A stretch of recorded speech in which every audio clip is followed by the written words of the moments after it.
A caller said that because of something Brigham said, we believe that God had physical relations with Mary in order to bring about the birth of Jesus Christ. Sean agreed, and in later videos he kept bringing it up, even after I explained what Brigham was really saying. In some of Sean's videos, or in the words of others, the term sexual intercourse was used. Oh, people, I wish I could use the voice of angels and shake the earth as I declare that this is not so. My understanding is that Brigham Young often sparred with at least one scholar over doctrine. Some were saying that Jesus was conceived in an ex nihilo manner. This caused Brigham to change his description of how Jesus was conceived to a more literal rhetoric. He wanted to make the point that Jesus was the literal Son of God, so he used terms like natural and the very same way we are conceived. Subsequent authorities gave similar talks, but only to stress that Jesus is the literal Son of God, the Father. But they never used the term intercourse or sex. Those are words added by our enemies. At one point, Brigham or one of the other brethren may have used the term conceived. Conception is not intercourse. Conception is the moment that the egg is complete with the building blocks of both the man and the woman. And we weren't told how that part came to be. Nowhere does our canon, our official set of scriptures, specify. Conception has nothing to do with sex. Repeat, conception has nothing to do with sex. You have conception with in vitro fertilization. That's without sex, folks and friends. Our doctrine plainly states that Mary was a virgin when she conceived and when Jesus was born.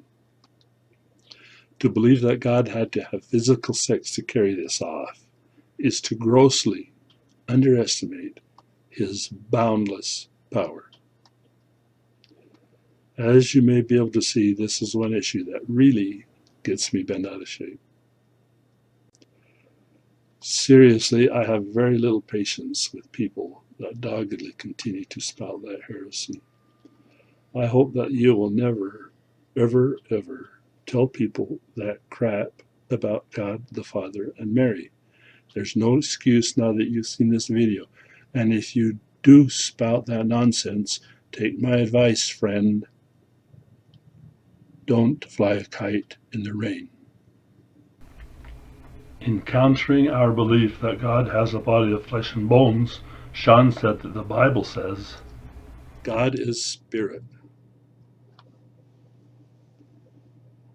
I agree. God is spirit. A spirit clothed with a physical body. I'm not just making that up. We consider ourselves to be spirit also by that definition. If you don't believe me, go to Doctrine and Covenants 93:33. For man is spirit. Our spirits govern our bodies. Our spirits are our intelligence. The qualities of our spirits outweigh the qualities of the body. If the spirit leaves the body, then the body dies. Therefore, we are more spirit than we are physical bodies. Sean will say that millions of scholars say I'm wrong and that he's right, but high numbers don't mean anything. Noah was outnumbered in his opinion, and so was Jesus. When trying to make a point about what the LDS Church demands of its members, Sean said that Utah has the greatest Prozac use in the nation. Do you think it has anything to do with the lowest alcohol usage? Think about it. Other states have a higher alcohol consumption, so there's no need for Prozac. He says Utah also has the highest teen suicide rate. I don't know where he got that because the statistics are much lower according to the report I read. But to assume that Mormons are more apt to commit suicide because of a survey is unfair because the total picture isn't provided with surveys. Idaho and Arizona, two other states that are considered to be in the Mormon corridor with large LDS populations, did not rate high in antidepressant use or teen suicides. If LDS culture is responsible for high levels of stress leading to antidepressant use or suicides, why didn't those other two states rank closer to Utah? Think about that one too.